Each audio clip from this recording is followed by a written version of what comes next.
The Girl in the Mirror, written by Silvadorkable. I've seen her for as long as I can remember, the girl on the other side of the mirror. She's been with me nearly all my life, watching me from behind the glass. My earliest memory is as a little girl, watching my reflection as I brushed my teeth before bed. Leaning down to spit in the sink, I stood up and found that it wasn't my reflection returning my gaze any longer. I was face to face with a completely different girl. She looked like a shadow.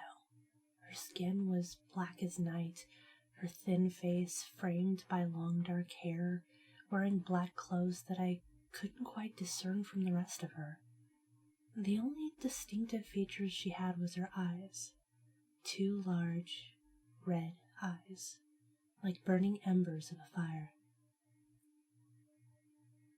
She visited me often, sometimes several times a day, ever since that first time I met her. She never talked, never really attempted to communicate with me. She just watched me, smiling on occasion with a mouthful of starkly white teeth, or letting out a giggle when someone caught me staring at her. From time to time, she'd tap her thin fingers on her side of the glass, as if trying to get my attention. I tried to show her to other people. Even when she was staring right at us, they couldn't see her. They only saw my reflection. As a child, they thought I was lying or had an imaginary friend. As I got older, I quickly learned that other kids would make fun of you for talking about things like the girl I saw. They'd call me names, say I was crazy, bully me since I was an easy target.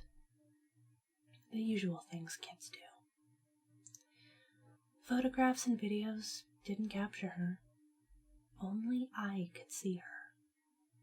So I just stopped trying to prove she was real.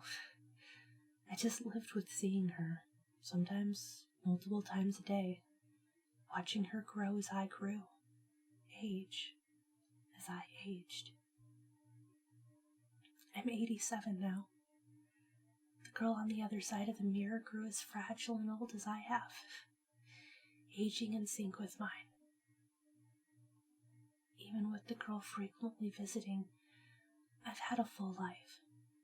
I married, though I've outlived my husband, had children who also had children, and now I live alone.